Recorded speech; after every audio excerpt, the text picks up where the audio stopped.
Hello, everybody. This is Grace Givens. Wake Up and Make Up with Grace Givens. This is segment 12A, I guess we can call it that, because we're going on with what we had. You know, I made a promise to you when we were working together before. I told you that I would sing Tut Tut Tushy Goodbye. Now, I have friends that said, please don't do that. That is embarrassing. Well, you know what?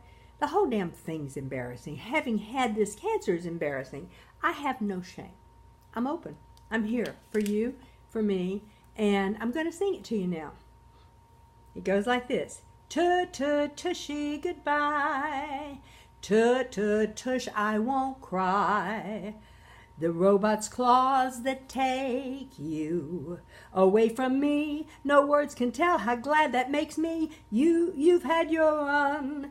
I've had no fun. So I'll wear a bag, at least I'll feel I have won. So long, Tushy, don't cry. Get lost, Tushy, goodbye. So that's the way I feel about it. It's gone.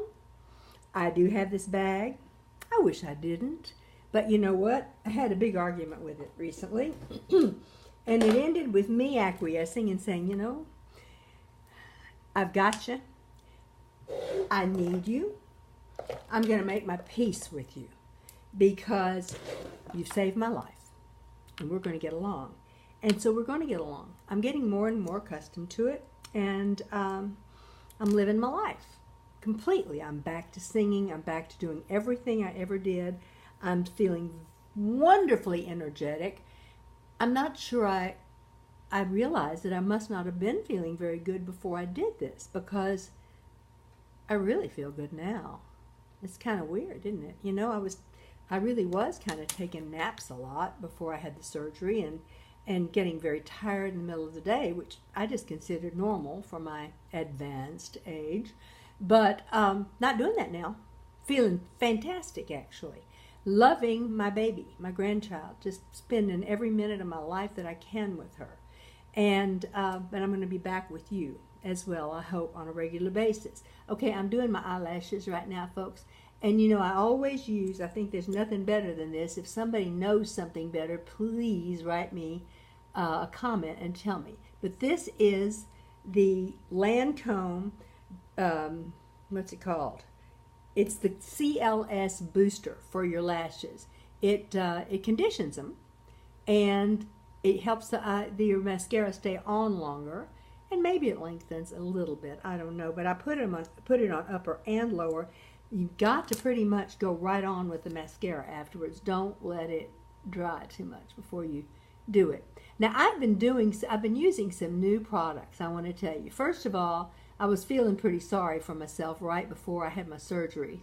And so I decided I would treat myself to some expensive stuff. So I bought Chanel, oh dear God, forgive me. I bought Chanel foundation. I try so hard not to spend a lot of money on it, but I did. But it ended up that I couldn't be happy with the Volumaire. What is it called? Let me see what it's called. It is called, that's not it. Hello. Here it is. It's called Vitalumiere. Okay, the Vitalumiere on its own is a little oily for me, but the Aqua doesn't cover enough, and so I bought both and I've combined them, and I think they work really nicely. They're sure pretty color on my skin. I was also given for my birthday from my dear sister-in-law, I was given a product for a night cream, and it's Neutrogena. It's from the drugstore, and you know I love to use drugstore stuff when I can. This is it. It's called Neutrogena Triple Age Repair Night Moisturizer, and I think it's great. I really like it. Another thing that I have just recently gotten is where are you? It's this. Oh, no, it's not either. Oh, I don't know. Here it is. It's this. It is called Arnaud, Arnaud, and it's a mask control yeux, which means mask for eye control. And my eyes recently have been really getting scaly feeling, and I didn't like it at all. I mean, why was it doing it? Then I realized, you know how I love my Tony Moly soap. Well, I realized that my Tony Moly is for acne skin, and I don't have any acne right now, and I have kind of dried it out too much. So I'm giving it a break, and I'm using my masks and things to moisturize it, and that is a really good thing. I've used it. My skin is already really nicer. Okay, you know, anytime you can give yourself a facial, do. It's always good for you to do that. Oh, excuse me, a hiccup. Okay, so I decided that I would, instead of having the radiation, I visited with both sections, both people, a surgeon and the radiation oncologist, and I decided that I would save the radiation, because if I had radiation right now and then had another problem in that area later, I couldn't do it again. Whereas if the surgeon were able to pluck this out as he predicted he would. By the way, I might tell you that at the other hospital, I was told it was inoperable, that it would not be able to be plucked out. And this doctor said, no, of course. I use a robot and I go right in and I will pluck it right out. So, and it, you know, pray that it is hard, because that will be easy. I'll pluck it out and you will be clean. If it is soft and mushy, then it could squeeze and more cells could come out. So I went into surgery praying that. And I came out of surgery and it was hard as a rock, fantastic. It was contained, it was small, and it's gone. And by all records, at this point in my life, I am what they call NED, no evidence of disease in my body.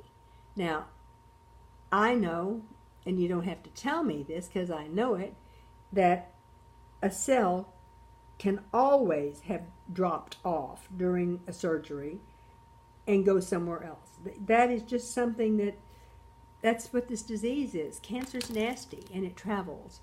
And obviously I've never had any lymph node invasion from my primary site at all. But something has gotten to my chest area twice. So it's got to be through my bloodstream, right? So that's what I have been dealing with, I'm sure. So if it's in my bloodstream, probably going to hear it from it again. I don't like the idea. I don't want any part of it, but I have to be a realist and face that and hope that it can just be taken care of. Now, something else I want to tell you about. I want you to be very much on guard. Our world is a funny place right now. It's not the same universe that we were in 20, 30, 40 years ago, okay?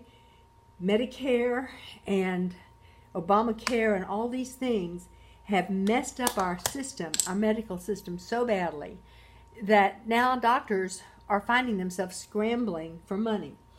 And you never know when somebody is really telling you the truth and when they might just be needing to make a quote-unquote sale. I made that decision. Everybody knew I made that decision not to have the surgery. Not to have the radiation, instead to have the surgery before I did it. It was made very clear and everybody agreed on it. And 2 weeks after my surgery, I got a call from the radiation oncologist on my phone. He had not contacted my surgeon. He called me and basically threatened me that if I didn't have the radiation, that I would be in big trouble. And I said, look, I've been through so much. This is the Kiko stuff, you know, that I love, that I prime my lips with. I've been through so much lately, and through my whole life. I'm tired. I've had a very, very hard couple of surgeries. And the lung surgery was very hard because they collapsed my lung. They used a big tube down my throat, which is really hard on me. And it was much more painful than the other surgery. The other surgery, I was miserable and I was sick and I was weakened and I was debilitated. Not with the chest surgery, but man, they went through between my ribs with those fingers of the robot. That hurts. So I wasn't ready for anything else. And I told him, I said, I've been through so much. And he said, oh, Mrs. Gibbons, I know. You've been through more than anybody I've ever known in my life. And so You don't have to start this radiation for 2 more weeks. I said, excuse me? I don't think you're hearing me. I don't want to do radiation right now. I am clean. My pathology report was perfectly clean, and I'm going to have scans in June, and then we'll look at it and see what I need. He said, oh, no, no, no. I mean, the man, I felt like I was being sold a used car, okay? And so I finally got tired of it and was a little bit irritated. I asked him why, if he had contacted my other doctor, my surgeon, and he said no, he hadn't. He'd contacted the oncologist, and I said, well, that's funny because I haven't seen the oncologist or had an appointment with him at all, and I don't think it's very right that you didn't contact the man I've been working with. Not to mention the fact that when I did see you, you ordered a scan that day.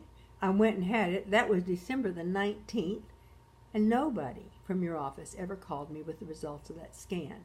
It was January the 4th, when I was in my gynecologist's office, that I mentioned to her that I didn't know the results of the scan, and she got them for me and informed me that I had this thing in my chest, and it was slightly bigger than my last scan, but it hadn't spread anywhere, and I needed to just have it out.